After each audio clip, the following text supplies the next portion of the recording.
Chapter 90. The Dance with the Devil Part 3. "What are you talking about? You're ranting," said Michael, as he saw the man was still moving his lips as if though he was speaking. "Shit, is that how I am when I'm off on my tangents?"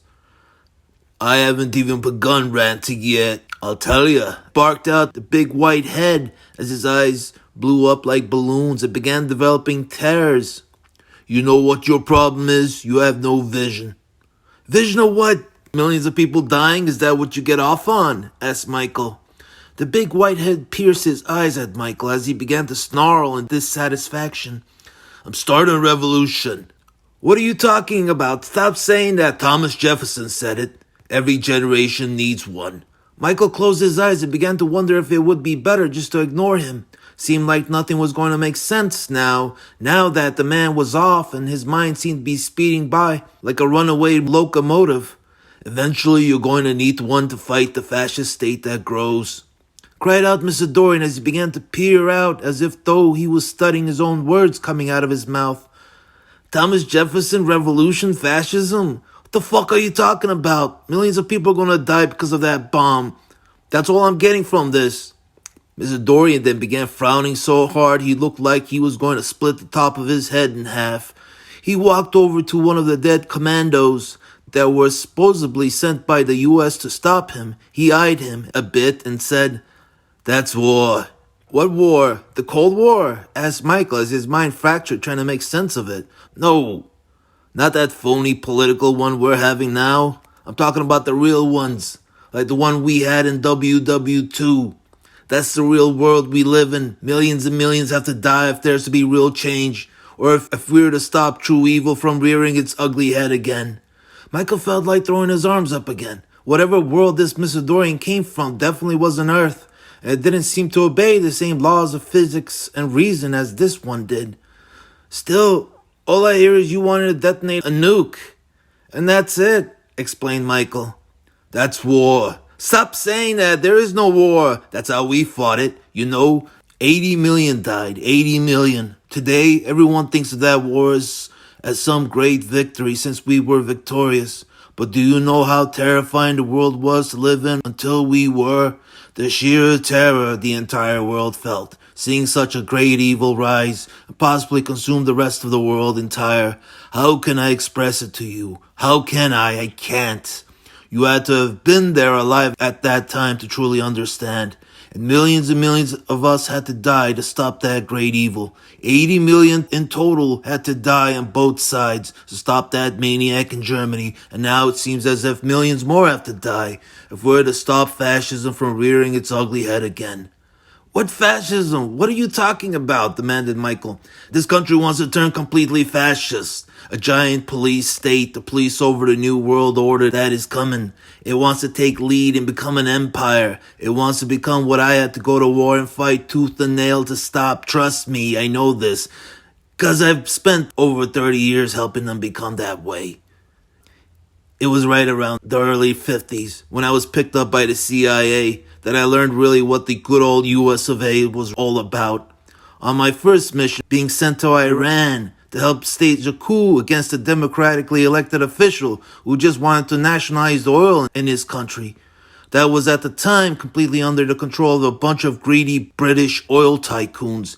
Take him out and have him replaced with a dictatorial monarch that then went on to rule that country with an iron fist for 30 more years. Dorian then stopped. Breathe, you fucking nutbag." "Actually don't, and drop dead," thought Michael as he was starting to get sick of his rant.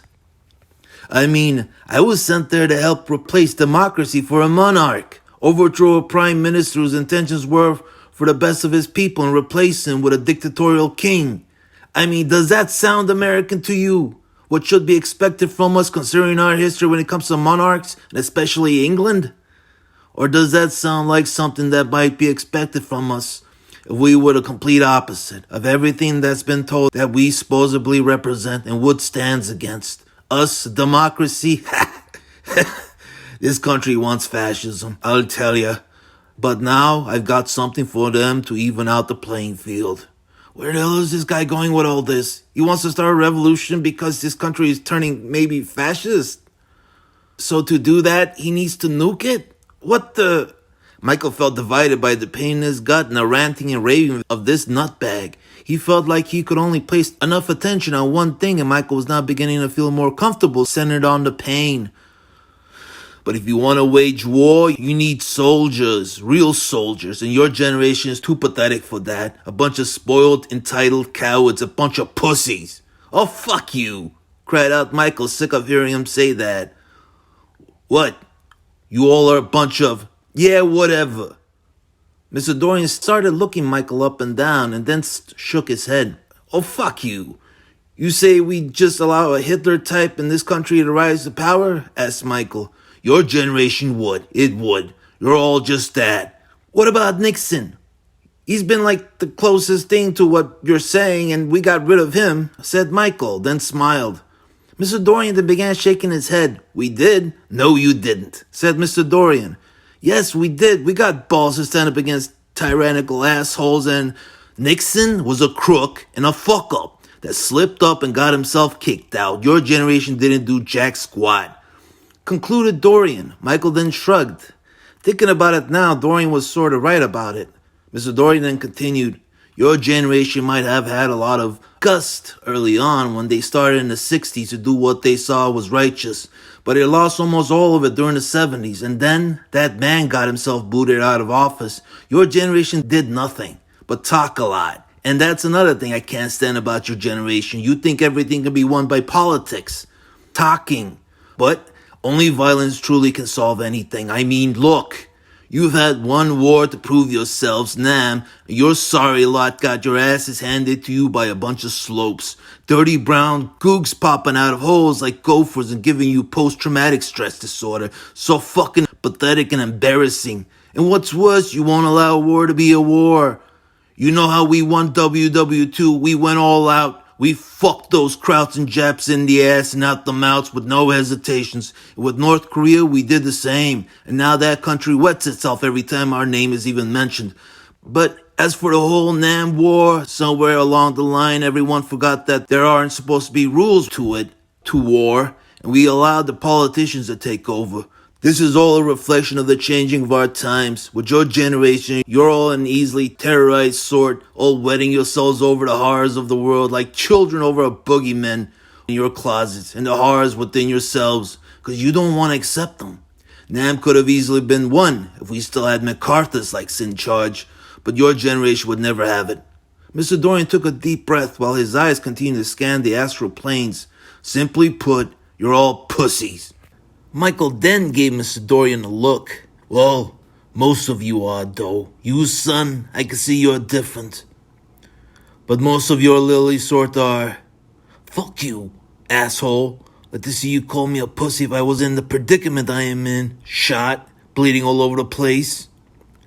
I'll get to how I feel about you in a second, but most of your generation, the ones that aren't in the streets right now rioting, they're all pussies.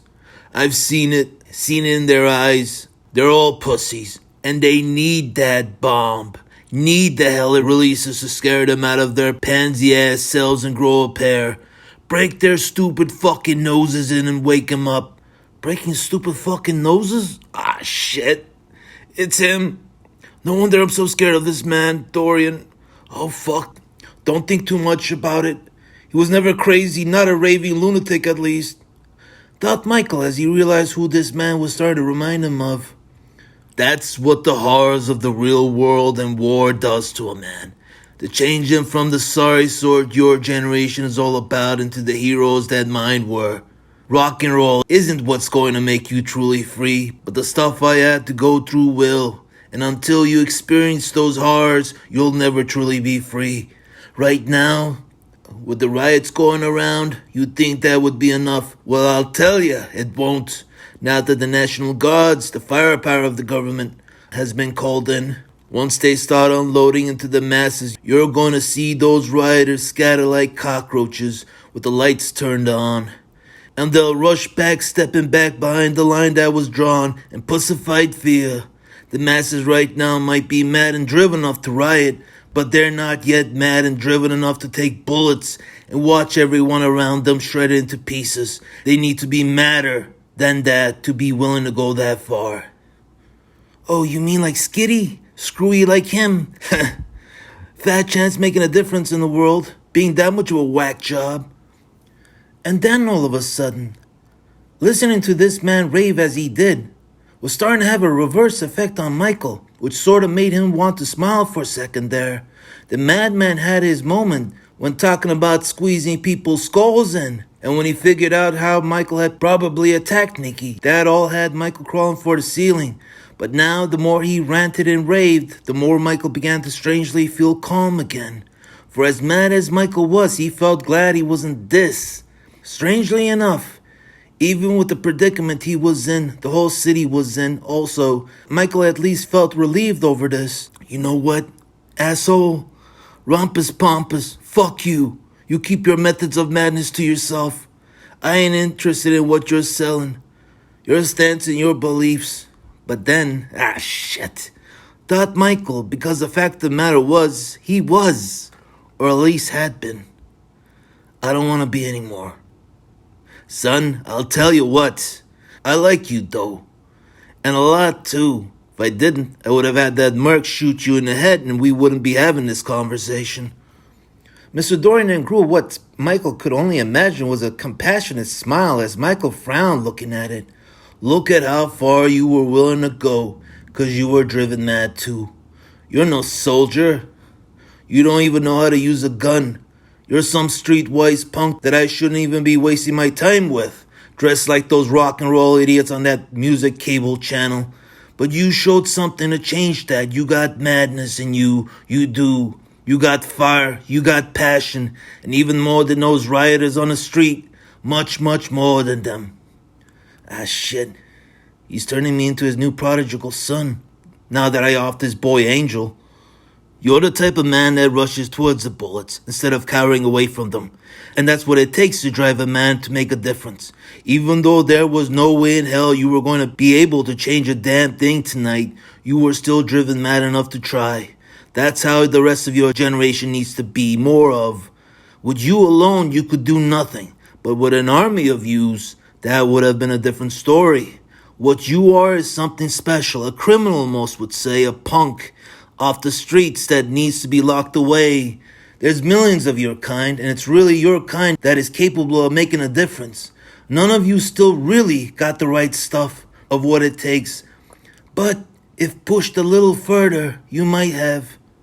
Oh, fuck you. I already feel over the deep end. I don't want to go any further. All great men, truly great men that called forth for revolution always started off as criminals, because they at least tend to have the balls to stand up against the order of things in defiance. Our founding fathers started off as criminals. George Washington and Benjamin Franklin, they were criminals. Michael then thought about that idea of his, starting a gang called the Yank Me Doodle Dandies, and had a small discreet snicker to himself. Jesus Christ. Oh, don't bring his name. Even though I don't believe in that religion crap, he at least was a criminal that suffered the ultimate sacrifice, but changed the world. I feel tired. Criminals are and always will be the ones that will be capable of such things. That's why I like you. I do. And I really do like your kind. Good, I say, good. I like how much crime there is in America now. I like the fear you make the common lot feel on the streets.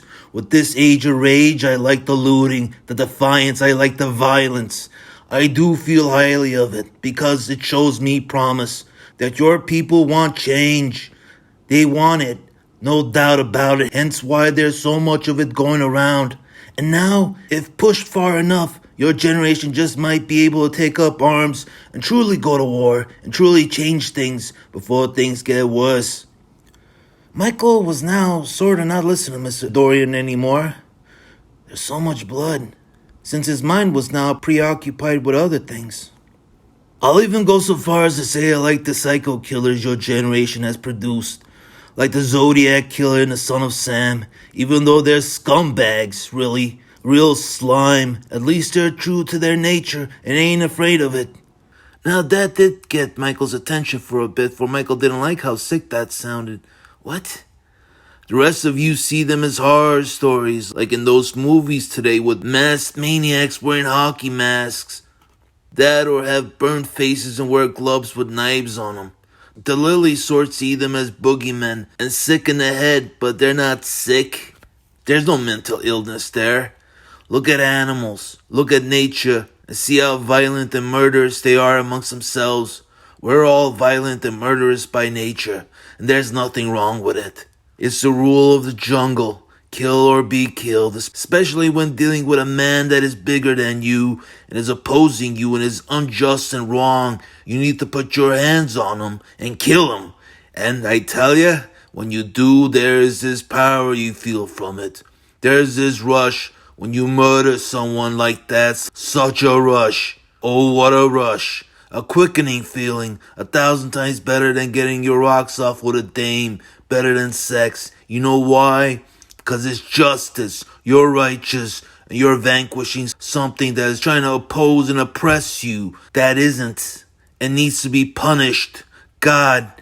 It makes me feel like him, God, if he really existed. Exacting punishment by his righteous hand. Do you see? Fuck you, you self-righteous prick. Go fuck yourself, go to hell. Seriously, go to hell from which you came, thought Michael as he looked down at his mitts, started to feel disgusted with everything he had done with them. All that he thought was righteous, but now felt sick to his stomach for feeling that way. But unfortunately, today's powers that be know that. They're scared that your sort might one day actually rise up and put your hands on them and take their power that they have over you away. They want to be in total control, godlike almost, and they don't want others to rise up and challenge their positions. So they'll tell you killing and hurting others is wrong and it's sick, even though they're all murderers themselves, serial killers 1,000 times over. They can make those Charles Manson types seem like Julia Child in comparison. If, all of a sudden, everyone was to wake up and then get up and allow their nature to do what's needed, we might have ourselves our own French Revolution and start setting all the powers that be all to the guillotines. But the powers that be know this, and they're not gonna let that happen. Shut up, I don't care. Maybe they should. So, they're just gonna get rid of all you. Put you all away behind bars. They're gonna spend millions and millions of dollars, billions really, just to lock you all away. That's what the government has pretty much concluded it needs to do with your kind. With the crime that this country has, they no longer want to help your kind out. They just want to incarcerate all you fuckers away and throw away the key and totally forget about you all. Taking you all out of the equation, all the wolves, so all they'll have left then are the sheep. Taking you all out of the gene pool. They're all really hoping. So it'll eliminate your influence in society. Your supposed evil influences. So society can be raised as true sheep, a faggoty-ass bunch that'll be too afraid to stand up for what's righteous, too afraid to make a difference, and will be easy to control. Mr. Dorian stared at Michael compassionately, which almost had Michael feeling like dry heaving. Oh, fuck off. Michael then frowned so hard that it felt almost like he was going to split the top of his head in half now, too. The more Mr. Dorian seemed enamored by him, the more Michael felt like not being. Don't fucking like me. Not you. At least not you. I fucking hate. Then something dawned on Michael, even though he had come to this conclusion beforehand. It was more evident now, as he came to realize how much he really did hate himself. And this was now a further awakening experience for him, as he really came to understand why. I'm nothing but an empty vessel. An arrogant jerk, a complete and utter asshole, 10 times worse than the assholes I perceive around me, 10 times worse than how I can make them out to be. If everyone in this city were truly a bunch of assholes, the way I have them made out, I then should be crowned as their king. And not just that, but also a misogynist, a racist too. Additionally, shit I didn't even realize really until tonight. How many times have I beaten the shit out of blacks and spics to make myself feel superior to them? How many times have I picked up women to fuck them and feel the same? Using women for sex and money, and confusing sex with love. I don't know. I miss Nikki already. Why did I leave her behind? Michael sighed, and then felt strangely happy about it. Because what that now meant to him was, whatever craziness was in him to come this way wasn't something he deep down felt aligned with, because he wished he was better than all this. Better than Mr. Dorian's idea of the perfect soldier. I do wish I was more than all this. Too long I've felt content with accepting myself as an asshole and a jerk, and all the other things that are horrible about me. There's something out there that's better, and if I was to ever survive this night, that's what I would have to focus on now. Break away from the comfort of being my old self, and accept striving for an idea of a new one. Thought Michael as he took a deep breath and went back to listening to Mr. Dorian go on with his rampage. You know what a government is? It's an institution of control. That's all it is. That's all it'll ever be. An institution of control and controlling people through fear. That's how civilizations began. When hordes of marauding horsemen would sack a farming village, they'd murder and rape. Then tell the farmers left standing that if they wanted protection from other hordes of marauding horsemen, they had to pay tribute. Back 100 years ago and into 1,000 years of human history, from all over the world, it's always started that way. That and people were also more stupid because they were also very superstitious, which all led to the creation of religions, believing in what some good priest living in some giant luxurious temple would tell them, no matter the religion. How there was some invisible, magical man or several in the skies that would smite them down dead if they didn't listen to and do everything that good priest said. There will always be those betas that make things grow, and there will always be the alphas that will divide, conquer, and take it all. Might is still right, you know. This guy's giving me a history lesson now. Shut up. Shut the fuck up.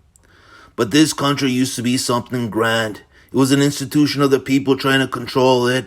In the end, all governments turned fascist, catering only to the rich and strong, while the poor wither away and starve to death.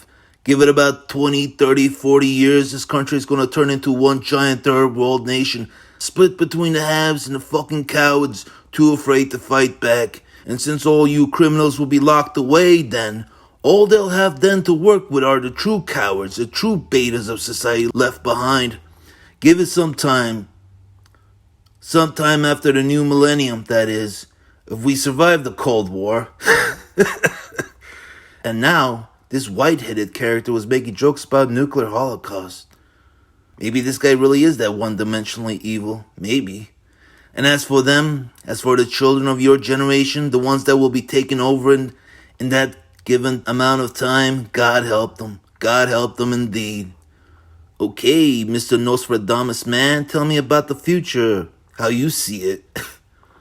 The X-gens, I've seen how they are. They're a lost people. And then as for the white gens, they're even worse. I've seen how the kids of your pathetic generation are. Your generation might be spoiled cowards unwilling to deal with the real world, but at least your generation knows the real world exists out there. That's why all you want to hide away from it. I was watching a 9-year-old on the news, on TV some nights ago. Some local channel news, mind you. The child's mind was wrapped up in some Nintendo Jap video game, whatever. Some electronic game they can play on the TV. All wrapped up in this, while his mother was complaining how he had no friends and never played outside. I looked into his thoughtless and soulless eyes on the TV and he looked like he was completely oblivious to everything around him. Even his own mother, as she stood right beside him bitching and crying over the pipsqueak. Even her. His own mother. What kid has no awareness of their own mother? Is that even possible? I remember every single detail of mine. Oblivious of her as if she wasn't even there. When my generation were children, we were always fully conscious of everything that was going on around us constantly. We knew the names of every neighbor on the street, what their stories were. We knew their joys, sorrows, everything. Yet here's this, I don't know what, and I'm curious if it would even know what the color of his own mother's own eyes were if asked without looking. And seeing and acknowledging all this, it was at that moment I saw what your children's generation are going to be all about. They're like a generation of autistic savants, a generation of Rain Man. Your generation and its fears of the real world has forced your children's generation to be locked up in the house in front of a TV and may never truly develop as human beings, practically turn into robots, and made to think like ones too. Put one in front of another of their age, and you'll have two nitwits staring at each other, unsure of what one or the other is and what they're looking at. But then again, I feel as if you were to put one in front of a VHS machine, that child would have the machine stripped apart and put back together again 3 times over before you're even able to pass the first page of the instruction manual. All in all, they're all a lost cause. Their minds have been turned into mush, and I fear they're beyond saving. And I fear the powers to be have finally created the perfect generation of automatons they can control. They won't even need to scare them. They could just put them in front of a TV screen and World War III could be happening outside, but they won't even understand nor notice it as long as they have their Nintendo Jap fucking whatevers in front of them. That or whatever other little electrical gadgets, computers, or devices they create to keep their brains preoccupied and flatlining all the time. Keep their brains vacant and soulless and grade A processed to think and do whatever they're told, because they won't understand what difference it would make and why it would matter to them in the first place. Processed. So Generation X and Y, you say? I tell ya, I call them Generation McDonald's hamburger meat.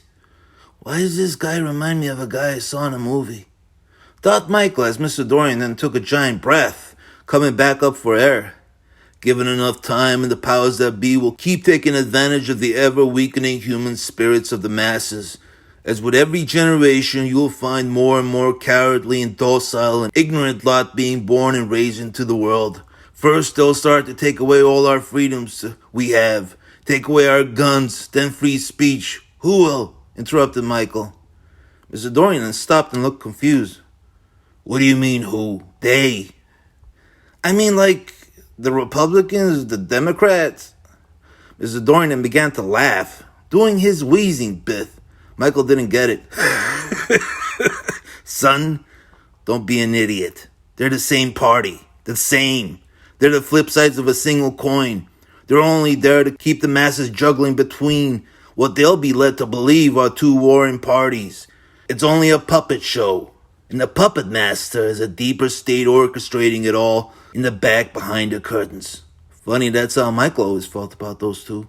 Anyways, as I was saying, they'll take it all away, all our rights, and then leave the masses with absolutely nothing to fight back when the New World Order finally arrives.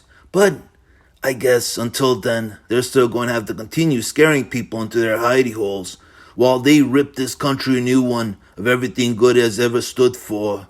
Up until now, the fear of the Reds and that thing down there has worked wonders, but it's already clear the commies are on their way out, so I wonder how they're going to scare people next. Michael was now no longer paying any attention to a word this nutbag had to say. Yawn. Although he did start to notice something in the man's eyes, as he noticed the man was also broadcasting another message, different from the one coming out of his mouth. Blah, blah, blah, blah, blah, blah, blah. Who the fuck is he talking to? Thought Michael as he realized that the big white head really was just talking to himself. Whatever he was broadcasting was then being picked up by himself as he was broadcasting and receiving his own message, preaching his own sermon, and not even to any choir, but to himself. A regular old Father Mackenzie here. And this made Michael grow a bit suspicious of everything, as puzzle piece after puzzle piece began falling into place, and Michael began to see a bigger picture into this big white head character. Blah, blah, blah, blah, blah, yet I get the sense this isn't all he's really about. Something is off here, and I'm curious as to what. The USSR is done for. Gorbachev has made it so. Once the Cold War is over, I wonder what phony war we're going to have to fight next. Best way to control people is through fear, and fear of a common enemy. For 40 years, this country has been peddling that fear of the Reds. So this country is going to be left with a giant hole in its center if it can't find another. Maybe China, but no. They actually want to do business with us since Nixon, so they don't turn out like the Soviets did. Maybe whatever fascist state that rises from Russia. Maybe that. Maybe Iran, but no. That wouldn't happen. A bunch of backwoods religious fanatics they are now. Too backwards to show any real firepower.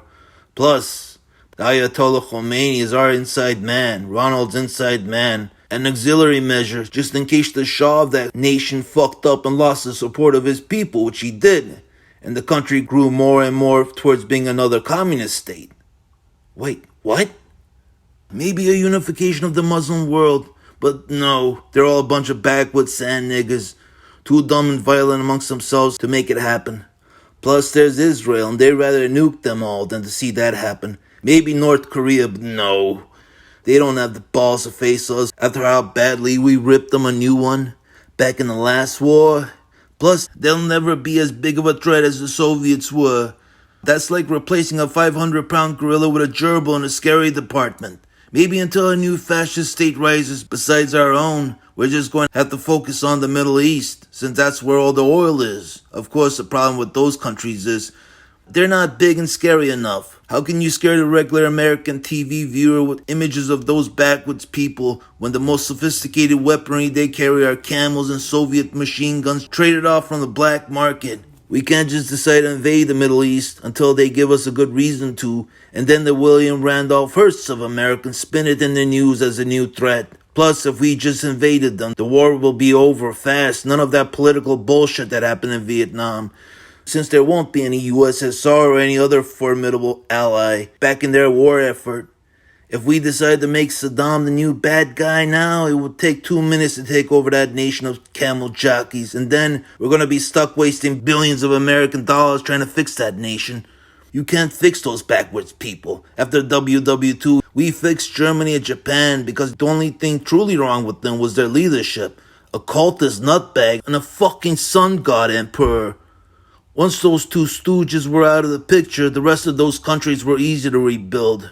You either need large armies like the ones marching in Red Square with nukes to scare people, or something more insidious and harder to face. Oh wow, the fuck is a Bond villain? He won't shut the fuck up.